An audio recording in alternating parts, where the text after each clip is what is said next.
लाहौर में business facilitation centre का आगाज़ किया गया है और ये बर्क रफ्तार वन विंडो ऑपरेशन होगा जिससे अगले सिर्फ 15 रोज़ में 20 सूबाई और वफाकी महकमों के 106 NOCs जारी हो सकेंगे। इसी पर गुफ्तगू करते हैं काशिफ अनवर साहब, सदर हैं Lahore chamber of commerce and industry के, उनसे ज़रा गुफ्तगू करेंगे। तो निगरान हुकूमत का काशिफ साहब ये कितना अहम फैसला है और ज़ाहिर इस पर अमल दरामद भी फौरी तौर पर हुआ और अगले 15 रोज़ अब कितने इंपॉर्टेंट हैं? जो NOCs 106 रोज़ में जारी हो जाएंगे, इनकी कितनी अहमियत है और इससे कितना फ़ायदा होगा?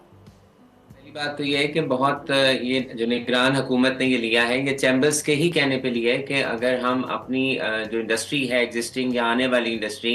अगर हम ये चाहते हैं कि हमारे मुल्क के अंदर इंडस्ट्री लगे और जो लोकल इंडस्ट्री है उसे फैसिलिटेशन दी जाए, तो जो उनके इश्यूज हैं वो तो डिपार्टमेंट्स में ही रहते हैं। हम तो अगर बिजली का कनेक्शन लेने के लिए चले जाएं तो ट्रांसफार्मर ही नहीं लगता, बाकी टैक्स के मसाइल, बाकी इतने डिपार्टमेंट्स हैं। तो उसको फिर नजर में रखकर हम 6 चैम्बर्स ने जो प्रपोजल दिया और we are very grateful to SM Tanveer sahab, हमारे चीफ मिनिस्टर साहब की, उन्होंने फिर बिल्कुल इस पे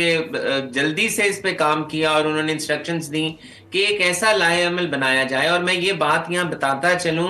कि ऑलरेडी फिडमिक और पिडमिक ये सर्विसेज अपनी अपनी जगहों पर दे रहे थे, तो हमने उन्हें यही कहा कि जो सर्विसेज सिर्फ फिडमिक और पिडमिक अपने अपने डिपार्टमेंट्स या अपने अपने एरियाज में दे रहे हैं तो उसको आप ओवरऑल सबके लिए कर दें। तो मैं समझता हूं कि ये बहुत बेहतरी होगी। और उन्होंने ये कहा कि जो भी इन्वेस्टर जाएगा, इंडस्ट्रियलिस्ट जाएगा, अगर उसको कुछ इश्यूज हैं तो अगले 15 रोज के अंदर जब से वो अपनी कंप्लेंट लॉन्च करेगा या अपनी वो रिक्वेस्ट लॉन्च करेगा, तो 15 दिन के अंदर उसको मिल जानी चाहिए रजिस्ट्रेशन, उसके NOCs मिल जाने चाहिए। तो इससे बेहतर मैं नहीं समझता कि कोई काम हो सकता है। अगर आपका एक वन स्टॉप फैसिलिटेशन सेंटर के नीचे अगर आपको 20 महकमे मिल जाए और 120 अगर आपके NOCs वहां पर क्लियर हो जाएं, तो आने वाले वक्त में लोकल इंडस्ट्री के लिए, आपके जो इन्वेस्टर्स हैं उनके लिए बहुत आसानी होगी, क्योंकि जो आपके फॉरेन इन्वेस्टर्स भी आते थे उनका भी यही कंसर्न था और इसीलिए हमारे मुल्क के अंदर इन्वेस्टमेंट नहीं आ रही थी कि आपको बहुत से डिपार्टमेंट्स, बहुत से इश्यूज, बहुत से प्रॉब्लम्स को फेस करना पड़ता था। तो हम उम्मीद करते हैं कि आने वाले वक्त में इंडस्ट्रियलाइजेशन भी होगी और फैसिलिटेशन भी बेहतर होगी। तो काशिफ साहब ये लाहौर की हद तक तो चले मामला हो गया, फैसलाबाद, सियालकोट, गुजरावाला, रावलपिंडी, मुल्तान, यहाँ पर भी अगले 30 रोज में आपको उम्मीद है कि फैसिलिटेशन सेंटर्स फाल हो जाएंगे, काम करना शुरू कर देंगे? देखें, इट इज़ वेरी इंपॉर्टेंट और मैं आपके प्रोग्राम के तवसत से पहले लाहौराइट्स को और जो लाहौर के इंडस्ट्रियलिस्ट हैं उन्हें तो ये कहना चाहूँगा कि इट इज़ वेरी इंपॉर्टेंट कि आप उस फैसिलिटेशन सेंटर को विजिट करें। आपको पता चलना चाहिए कि वहाँ पर गवर्नमेंट ऑफ पंजाब ने आपके लिए क्या फैसिलिटीज़ की हैं और अगले साल जो आपको NOCs मिलने हैं, अगर आपकी रजिस्ट्रेशन होनी है तो उसमें आपको क्या आसानी मिलेगी। और जहाँ तक आपका ये सवाल है कि अगले जो 5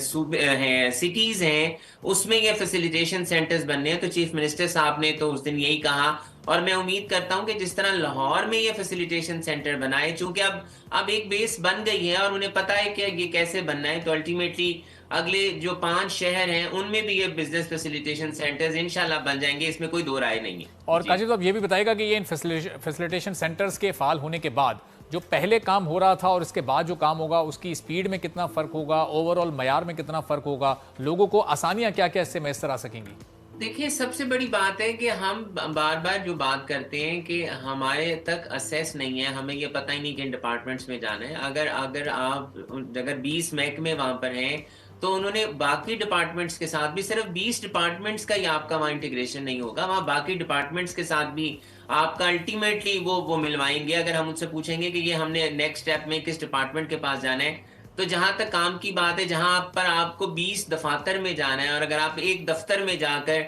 उन 20 डिपार्टमेंट का काम कर लेंगे और अल्टीमेटली वो जो NOCs भी हैं वो भी सिर्फ 100, अगर हम कह रहे हैं कि 120 इनिशियली NOCs हैं, ये अभी हम जो बात कर रहे हैं और जो चीफ मिनिस्टर साहब ने भी कहा, ये इनिशियल है। इनिशियली 20 डिपार्टमेंट्स जो मिलाए हैं और इनिशियली 120 NOCs की जो बात हो रही है, तो वक्त के साथ साथ अभी तो प्रॉब्लम्स आने हैं और हमें इस बात को ये समझना चाहिए कि अभी स्टार्ट है, अभी प्रॉब्लम्स आएंगे, लेकिन हमें इस इनिशिएटिव की अप्रिसिएशन करनी चाहिए और हमें ये भी दुआ करनी चाहिए कि ये जो बिजनेस फैसिलिटेशन सेंटर है ये चलता रहे और आवाम इससे फायदा उठाता रहे। और काशिफ साहब जो ओवरसीज के इन्वेस्टर्स हैं या जो दूसरे रीजनल कंट्रीज जो पाकिस्तान के करीबी ममालिक हैं उसके जो इन्वेस्टर्स हैं उनको स्पेशली फैसिलिटेट किया जाएगा, उनको इसमें उन पर खास फोकस रखा जाएगा कि उनके लिए सहूलियात पैदा की जा सकें, उनके लिए इसमें क्या स्पेशल हो सकता है? देखिए अल्टीमेटली जो भी इन्वेस्टर है, अगर वो आपका लोकल है या आपका वो फॉरेन इन्वेस्टर है, उसको वन पेज के ऊपर तमाम फैसिलिटीज चाहिए। और हम जो बार बार बात करते हैं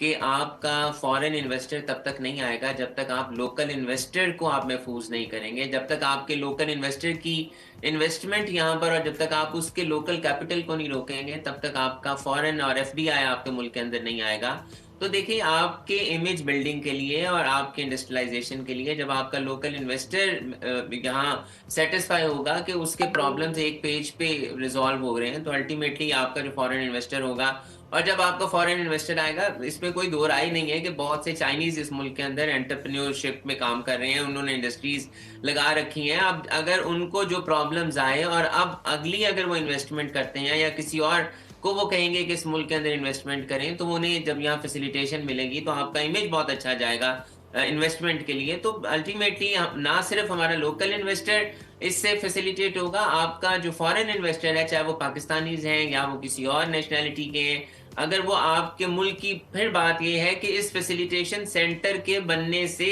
सिर्फ आपके मुल्क के अंदर इन्वेस्टमेंट नहीं आ जाएगी, हमें और अपनी पॉलिसीज को चेंज करना है। अगर आप उसको बाकी अपनी तमाम चीजों को दुरुस्त करेंगे, अगर आप एनवायरनमेंट ऐसा देंगे यहाँ पर कि आपके मुल्क के अंदर इन्वेस्टमेंट हो, तो इन्वेस्टमेंट होगी। लेकिन again it is a very good step. और काशिफ साहब, चूंकि ये केयर टेकर गवर्नमेंट के दौर में उठाया गया स्टेप है, तो ये कोई शॉर्ट टर्म प्लान के तहत तो नहीं लिया गया, यानी इसकी कोई मखसूस या मुकर्ररा मुद्दत तो नहीं है। ये सेंटर्स कायम हो गए और अब ये काम करते रहेंगे, चाहे आगे इलेक्टेड गवर्नमेंट आए, फिर चाहे उसका टेन्योर खत्म हो जाए, नई हुकूमतें आती रहें, ये सेंटर्स काम करते रहेंगे। देखें, मैंने बिल्कुल अभी कुछ लम्हा पहले ये कहा कि ये सेंटर्स कायम रहें, क्योंकि अल्टीमेटली इस पे कॉस्ट है, यहाँ पर स्टाफ है, रेंट पे बिल्डिंग्स ली गई होंगी, यहाँ पर और आपका कैपिटल है जिस पे आपकी कॉस्ट लगी होगी। अगले 5 शहरों में भी अगर हम ये इन्वेस्टमेंट करने के लिए जा रहे हैं तो उसकी भी कॉस्ट होगी। तो ये बहुत ज़रूरी है कि हम इसको, जो मैंने ये कहा कि जो लाहौर के बिजनेस कम्युनिटी है,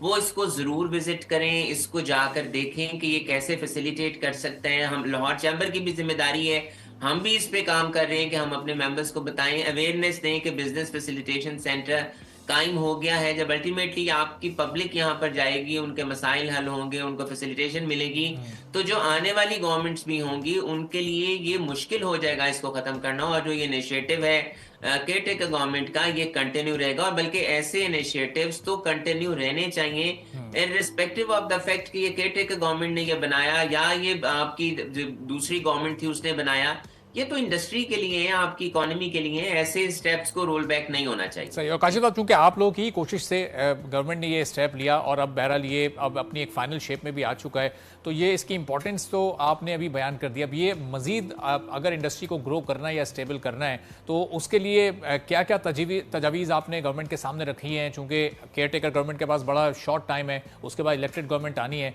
तो कुछ ऐसी 2-3 तजावीज़ हैं कि जिससे फिर ओवरऑल इंडस्ट्री को फ़ायदा हो सके? देखें, इट इज़ वेरी इंपॉर्टेंट कि political stability is very important. आपके चार्टर ऑफ इकोनॉमी का साइन करना बहुत ज़रूरी है। तमाम पॉलिटिकल पार्टीज को एक पेज पे बैठना बहुत ज़रूरी है कि जौन सी गवर्नमेंट आए, अगर किसी की नहीं भी आती तो उस गवर्नमेंट को काम करने देंगे। कंसिस्टेंसी ऑफ पॉलिसीज बहुत ज़रूरी है। और इतने बड़े मार्कअप के साथ, 22% के साथ, 45% इन्फ्लेशन के साथ, 22% सेल्स टैक्स के साथ, हाँ, इंडस्ट्री नहीं चल सकती है। और आज भी आपकी एलसीज नहीं खुल रही। बहुत से ऐसे इंडस्ट्रियलिस्ट हैं जिनके आज भी पोर्ट के ऊपर कंटेनर्स रुके हैं और उन्हें डैमेजेस और डिटेंशंस का सामना है। तो देखें, हमें अपने सिस्टम्स को करेक्ट करना है, और आपकी इंडस्ट्री तब तक नहीं चल सकती जब तक आप ऑल्टरनेट मीन्स की तरफ नहीं जाएंगे। हमें डैम्स की तरफ जाना है, हमें वाटर रिजर्वॉयर्स की तरफ जाना है। अगर हम इंपोर्टेड फ्यूल के साथ ही अपनी बिजली बनाते रहेंगे और हम इतनी बड़ी डिवेल्युएशन कर देंगे और उसके बाद भी हम ये कहेंगे कि हमारी एक्सपोर्ट्स चलें, हमारी इंडस्ट्री चलें, तो नहीं चल सकेंगी। अगर आप अपने किसी भी इंडस्ट्री का कंपैरिजन करवा लें कि उनके जनवरी में क्या कॉस्ट थी और उनके आज दिसंबर में क्या कॉस्ट हैं, तो जितनी भी कॉस्ट थी, चाहे वो आप यूबीआई ले लें, सोशल सिक्योरिटी ले लें, आप इन्फ्लेशन ले लें, आप सेल्स टैक्स के रेट्स ले लें, हत्ता कि आप मिनिमम वेज को ले लें, आप उसके ऊपर वर्कर्स वेलफेयर को ले लें, किसी भी टैक्स को ले लें, वो तमाम चीजें बढ़ गई हैं। तो मैं समझता हूं कि, लेकिन फिर बीइंग द पाकिस्तानी, ये हमारी जिम्मेदारी है कि हमने इस मुल्क में काम करना है और हमारे रुपए का मुस्तहकम होना बहुत जरूरी है। आपके जो सही। अच्छा काशिफ साहब, ये जितनी तजावीज़ आपने दी इसमें से ज़्यादातर का ताल्लुक तो फिर फेडरल गवर्नमेंट से है। अभी हमने देखा कि जो प्रोविंशियल गवर्नमेंट है उसकी इंटेंशन भी नज़र आई, फैसिलिटेशन सेंटर उसने कायम किया। तो ये फेडरल गवर्नमेंट तक आप लोगों की ये तजावीज़ पहुंची हैं और उनकी इंटेंशन आपको इसी तरह नज़र आ रही है जैसे इस वक्त ये केयर टेकर गवर्नमेंट पंजाब की है? अल्टीमेटली जब तक आपके फेडरल गवर्नमेंट में चेंजेस नहीं होते तब तक वो नीचे आपके प्रोविंशियल गवर्नमेंट में नहीं आते, क्योंकि एफबीआर का ताल्लुक तो आपका अल्टीमेटली हमारा फेडरेशन के साथ है और chief of the army staff के साथ। मैं तो हर प्लेटफॉर्म पे ये बार बार कह रहा हूँ कि जो इस वक्त इंटर बैंक और ओपन मार्केट के रेट के डिफरेंस को कंट्रोल किया गया, ये credit goes to the chief of the army staff. और हम तो ये एक्सपेक्ट कर रहे थे कि जो रुपए और डॉलर की पैरिटी है उसको 240 और 250 में आना चाहिए, क्योंकि जब तक आपका रुपया स्ट्रांग नहीं होगा तब तक आपके मुल्क के अंदर इन्फ्लेशन कम नहीं होगी, आप अपनी महंगाई को काबू में नहीं कर सकते। अब देखें बिजली की प्राइसेस, हम जब तक इनपुट कॉस्ट को कम नहीं करेंगे, और ये तमाम इश्यूज, तमाम रिजर्वेशंस हमने बिल्कुल फेडरल गवर्नमेंट को भी पहुंचाई हैं और हम तो हर प्लेटफॉर्म पे ये बात कर रहे हैं, क्योंकि इस वक्त तो इश्यूज ही हैं, कंसर्न्स ही हैं कि जब तक इन कंसर्न्स को आप नहीं कम करेंगे, हमारी इनपुट कॉस्ट को कम नहीं करेंगे, तब तक इंडस्ट्री नहीं चल सकती। तो मैं उम्मीद करता हूं कि ये गवर्नमेंट, चाहे फेडरल में केयरटेकर गवर्नमेंट है, हम वी आर लीस्ट इंटरेस्टेड कि कौन कहां पर है, पर हम इस बात में बहुत इंटरेस्टेड हैं कि आपके मुल्क की इकोनॉमी चलनी चाहिए। ठीक है, आप अपने चलें, मुल्क की बहुत बहुत इकोनॉमी को शुक्रिया। चलाना काशिफ है। अनवर साहब, सदर लाहौर चेयरमैन इंडस्ट्री के हमारे साथ मौजूद थे। बड़ी अहम और कीमती तजावीज़ भी उन्होंने पेश की।